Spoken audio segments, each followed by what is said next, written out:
नमस्कार, मेरा नाम राकेश सिंह है। अक्सर आप लोग सुनते हैं लोगों को बोलते हुए कि भाई मेरे पास ये मजबूरी है, वो मजबूरी है, मैं क्या करूं, मेरे पास पैसे नहीं हैं। अक्सर लोग पूछते भी हैं, कितना दोस्त लोग पूछते हैं कि भाई हम क्या करें, बताइए, कुछ आइडिया दीजिए।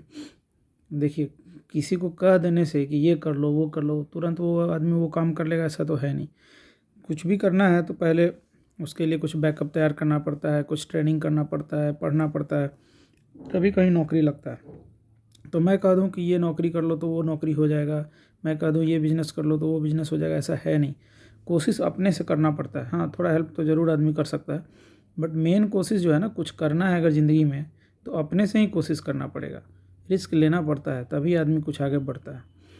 आपकी मजबूरी जो भी है आपको मैं एक मजबूर आदमी की कहानी भी सुनाऊंगा आज, उसी लिए मैं ये वीडियो बना रहा हूँ कि शायद उस कहानी से आपको भी कुछ हिम्मत मिले। लोग बोल रहे हैं मेरे पास कोई है ही नहीं, कोई बैकअप ही नहीं, कोई पैसा नहीं, मैं करूं क्या। एक आदमी का स्टोरी बता रहा हूँ जिसका 4 साल के एज में बाप मर गया, ठीक है, अनाथ हो गया।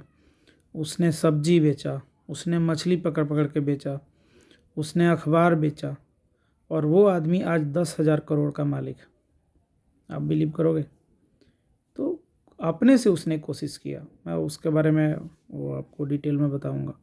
कोशिश खुद ही करना पड़ता है, जो भी काम है अपने से ही करना पड़ेगा। अपना रात दिन दिमाग लगाना पड़ेगा, कुछ सोचना पड़ेगा, कुछ बड़ा, कुछ नया, कुछ डिफरेंट, कुछ सोचना ही पड़ेगा, तभी जाके आप आगे बढ़ोगे। किसी और के कह देने से कुछ नहीं होता है, अपने से ही मेहनत करना पड़ेगा। एक ये थे बिजनेसमैन, पहले तो जन्म से तो कोई बिजनेसमैन होता नहीं है। टॉम मोनागन नाम था उनका, ठीक है। बच्चा था एक 4 साल का। 4 साल का बच्चा का पिता का देहांत हो गया। ट्रक ड्राइवर थे फादर। तो परिवार का स्थिति कैसा होगा अंदाज़ा लगा ही सकते हैं, कुछ ज़्यादा अच्छा था नहीं।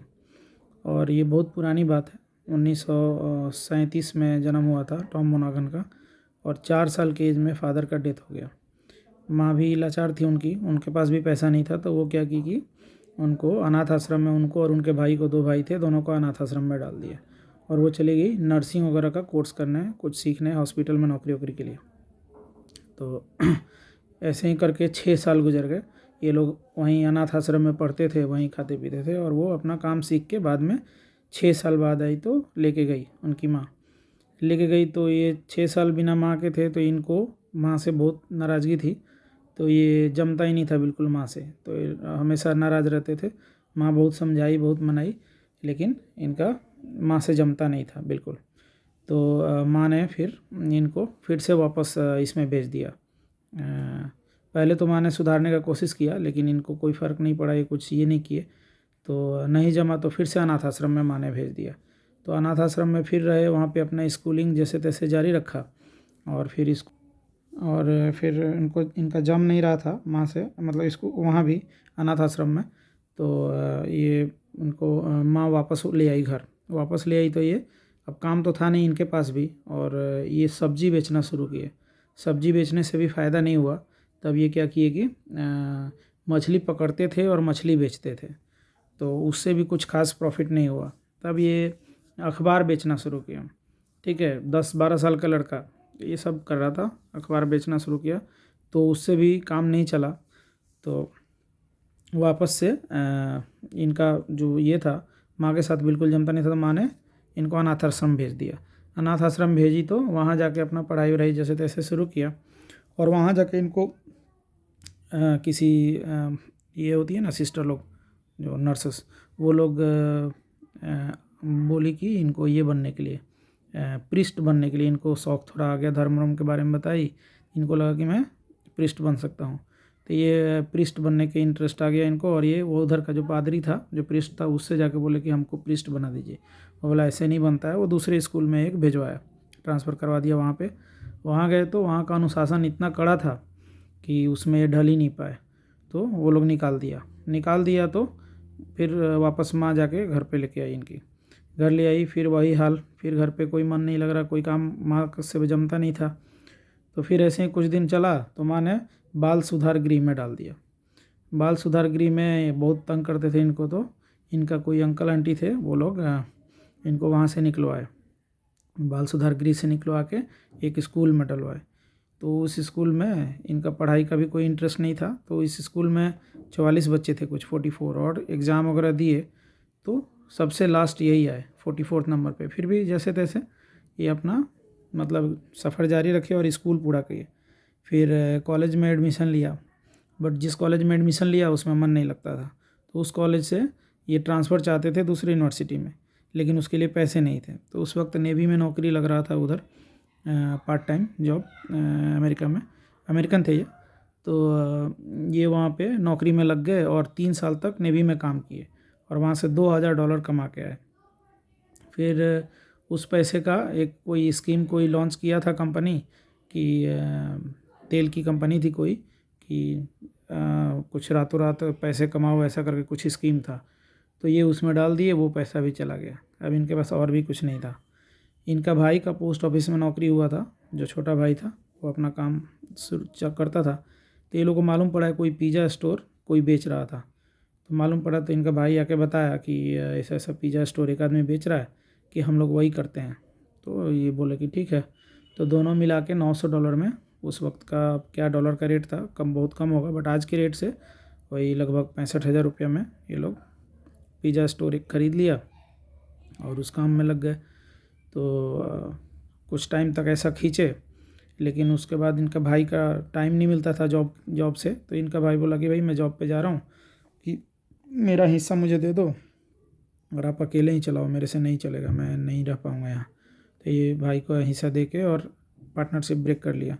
अब इसके पास आदमी नहीं था कोई संभालने वाला, तो इसने फिर एक और आदमी को रखा साथ में पार्टनरशिप में, बट वो आदमी भी टाइम नहीं दे पाता था ठीक से, जस्ट फॉर नेम सेक था। तो ये अकेले ही पूरा दिन रात एक करके काम में लगे रहते थे, रात दिन अपने स्टोर में ही रहते थे, उसी में सोते थे, वही सब संभालते थे पिज़्ज़ा स्टोर।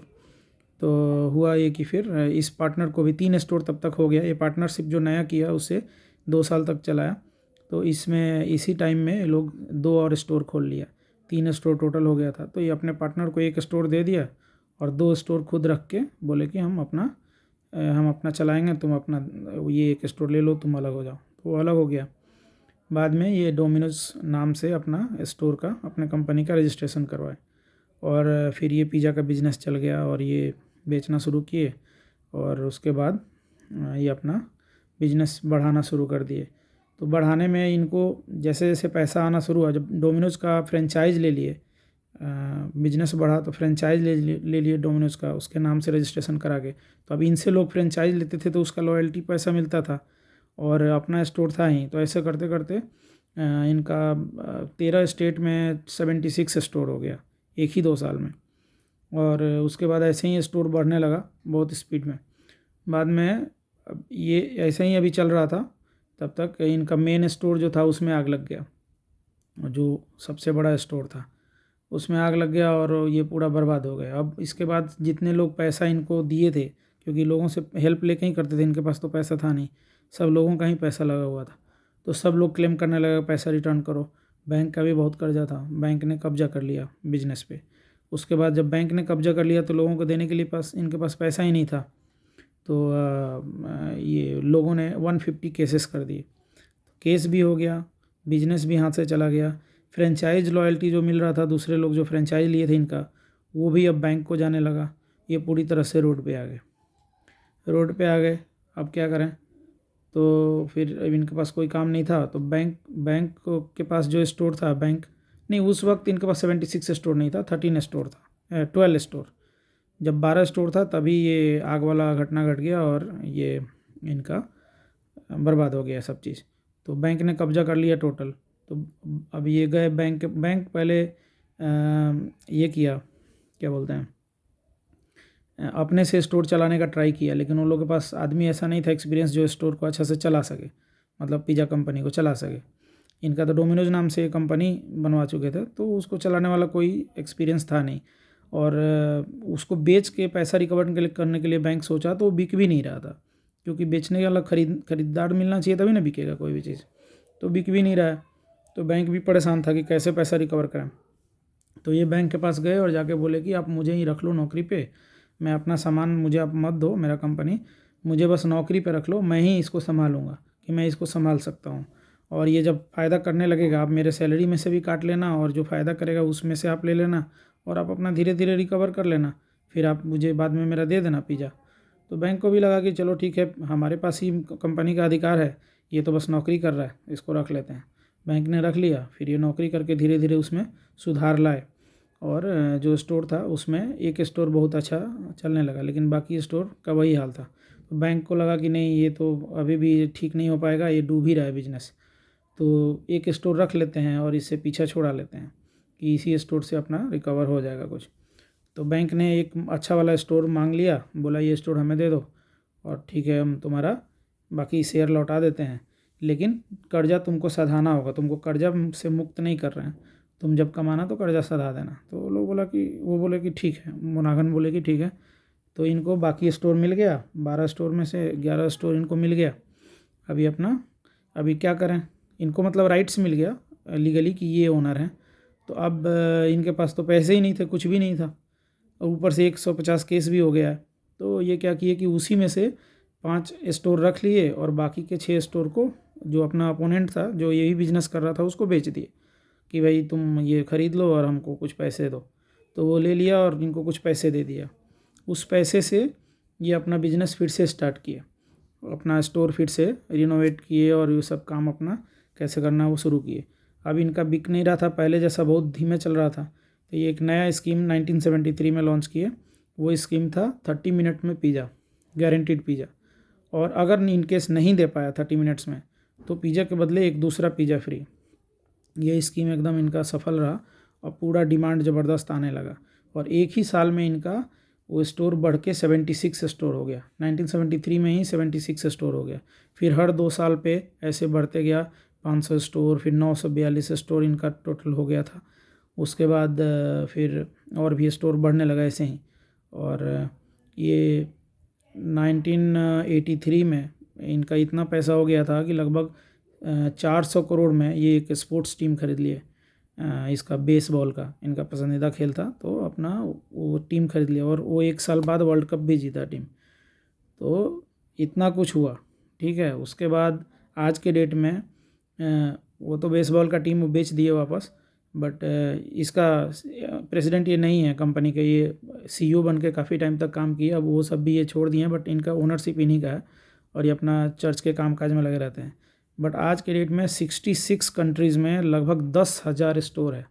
उस आदमी का जो सब्जी बेचता था बैठ के, मछली बेचता था, खुद पकड़ता था मछली, जैसे नदी में बच्चे मछली मारते हैं ऐसे खुद मछली पकड़ता था, ले जाकर मार्केट में बेचता था, सब्जी भी बेचा, अखबार बेचा, बाप मर गया था बचपन में ही, माँ से जमता नहीं था, अनाथ आश्रम में पला बढ़ा, कोई भी पढ़ाई ठीक से पूरा नहीं हो पाया स्कूलिंग छोड़ के। और ऐसे दौर से गुजरने वाला आदमी जिसके पास कुछ भी नहीं है, दिवालिया हो चुका है, सारा बिजनेस फ्लॉप हो गया, बैंक कब्जा कर लिया, 150 लोगों ने केस कर दिया, सब ने छोड़ दिया, भाई भी छोड़ के चला गया, सब कुछ छूट गया। उसके बाद भी आदमी लड़ता रहा, लगा रहा और लास्ट में 10,000 करोड़ का मालिक है आज के डेट में, उससे ज़्यादा का है संपत्ति, और 84 ईयर्स का है, अभी जिंदा है बंदा। तो ऐसे होता है संघर्ष। तो कोई बोले भाई मेरे पास तो कुछ भी नहीं है, भाई सब्जी बेचने से तो अच्छा कंडीशन होगा आपका, या मछली पकड़ के बेच तो नहीं रहे हैं आप, इससे तो अच्छा ही होगा कंडीशन, या देखभाल करने के लिए घर में कोई तो होगा। उस आदमी का सोचो जिसके पास कोई भी नहीं था। 1960 में वो बंदा $900 से ये धंधा शुरू किया था भाई के साथ मिलके, और आज के डेट में देखो उसका संपत्ति कितना है। खाने का सामान, पिज़्ज़ा छोटा सा चीज़ था उस वक्त के लिए, बट उस वक्त का जो मार्केट का ये था, जो पब्लिक में जो डिमांड था, उसको वो समझ गए। टॉम मोनागन नाम था, उनको लगा उस वक्त अमेरिका में हर आदमी नौकरी के पीछे दौड़ रहा था, मर्द औरत हर कोई घर में रहना नहीं चाहता था, हर कोई चाहता था मैं पैसे कमाऊँ, क्योंकि उस वक्त ये कंपनियां खुल रही थी, फैक्ट्री खुल रहे थे बहुत तेज़ी में। तो इनको लगा कि यही टाइम है, जब सब लोग नौकरी ही करेगा तो खाना बनाएगा कौन, तो क्यों ना हम ऐसा चीज़ लॉन्च करें जो इनके ऑफिस तक, इनके घर तक इनको पहुंच जाए, सही रेट में मिल जाए और इनको बनाना ना पड़े। तो होम डिलीवरी सिस्टम पे बहुत जोर दिए और वही चीज़ इनको चमकाया कि जहाँ बोलो जब बोलो आपको आधे घंटे में आपका सामान मिल जाएगा और मतलब आपको बनाना नहीं पड़ेगा। ऐसा करके ये बिजनेस चल गया और उसके बाद हर बार मतलब कमाते गए और आज यहाँ पहुँचे। वैसे ही आपको भी हमको भी करना है। हम लोग ये सोचते रहे हमारे पास ये दिक्कत है, वो दिक्कत है, ये साथ नहीं दे रहा, वो पीछे से बैकअप नहीं दे रहा है। अरे उसके पास क्या था? उसके पास क्या था? उसको भी तो कोई बैकअप देने वाला नहीं था। बाप था नहीं, माँ से जमता नहीं था, कोई काम कर नहीं पाता था, कोई बिजनेस चल नहीं पा रहा था, सब कुछ फ्लॉप हो गया था, कर्जा हो गया, केस हो गया, अब क्या बाकी था? फिर भी बंदा ने किया ना। कुछ सोचो, कुछ सोचोगे तभी कुछ होगा ना। कुछ भी करो, छोटा से छोटा चीज़, बड़ा से बड़ा चीज़, कुछ भी सोचो। सोचते सोचते एक दिन कोई ऐसा चीज़ मिल जाएगा जो कि अच्छा चल जाएगा। वैसे नौकरी करना बुरा नहीं है, नौकरी करके भी आदमी पैसे कमा के तब आदमी कुछ कर सकता है। अरे करना तो किसी न किसी दिन है ही ना। सिर्फ नौकरी करते रहेंगे तो वो तो फिक्स रहता है सैलरी, महीना दिन में कितना आने वाला है पहले ही आदमी सोच के रखता है, तो वो तो आदमी को बड़ा नहीं बना सकता है। हाँ, सुख सुख वाला आराम वाला ज़िंदगी तो वो भी दे सकता है, बट बड़ा बनना है तो कुछ तो प्रोग्राम, कुछ तो बिजनेस करना पड़ेगा आपको, कुछ बड़ा, कुछ अलग सोचना पड़ेगा। आप आप अभी किसी कर्ज में तो नहीं ना है। उनका बिजनेस फ्लॉप हुआ था तो उनको 1.5 मिलियन डॉलर, $1.5 मिलियन का कर्ज था, 10 करोड़ रुपया का कर्ज। वो आदमी रोड पे आ गया था बुरी तरह से, पूरा कंपनी कब्जे में ले लिया बैंक, 10 करोड़ का कर्जा हो गया, 150 केस हो गया। वहाँ से आदमी मेहनत करके वापस उसी बैंक, अपनी ही कंपनी में $800 के महीना पे नौकरी करते थे, 50-60 हज़ार के महीना पे अपनी कंपनी में नौकरी की है। और वहाँ से वो बंदा फिर से उठते उठते उठते उठते वापस पूरा कंपनी को फिर से अपने कब्जे में ले लिया, और बढ़ाते बढ़ाते 10,000 स्टोर है आज के डेट में पूरे 66 कंट्री में, और 10,000 करोड़ से ज़्यादा का मालिक है वो आदमी। और क्या चाहिए? ये एग्जाम्पल आपको कुछ सीखने के लिए बेस्ट है। इससे नीचे के कोई क्या सोच सकता है? यहाँ से भी उठा जा सकता है। कुछ काम करने के लिए कभी भी देर नहीं होता है, और कभी भी आप इतने गरीब भी नहीं होते हैं कि आप ज़िंदगी में कुछ भी ना कर पाएँ। आप जिस स्थिति में भी हैं, आप कुछ करने लायक तो ज़रूर हैं, आप कर सकते हैं। नौकरी से करके कुछ कमा लो या कहीं से भी कुछ कमा लो, फिर उससे कुछ करो या कुछ भी करो, आप इस लायक ज़रूर हैं कि आप कुछ कर सकें। कभी भी आदमी इतना लाचार नहीं होता है कि वो कुछ भी ना कर सके। आदमी करना चाहे तो कर ही लेगा। थोड़ा टाइम ज़्यादा लगता है, किसी को कम लगता है, बट लोग कर ही लेते हैं। अभी आपको मैं अगला एक स्टोरी दूसरे दिन बताऊंगा। वो आदमी भी अनाथ था, वो रोलेक्स कंपनी का मालिक, और उसने कैसे कैसे संघर्ष करके क्या क्या किया कि आज उसकी घड़ी दुनिया में सबसे महंगी घड़ी मानी जाती है। तो लोगों ने किया है, हम आप भी कर सकते हैं। कोशिश करने की बात है, कोशिश करेंगे, आज नहीं तो कल सफल होंगे ही होंगे। धन्यवाद।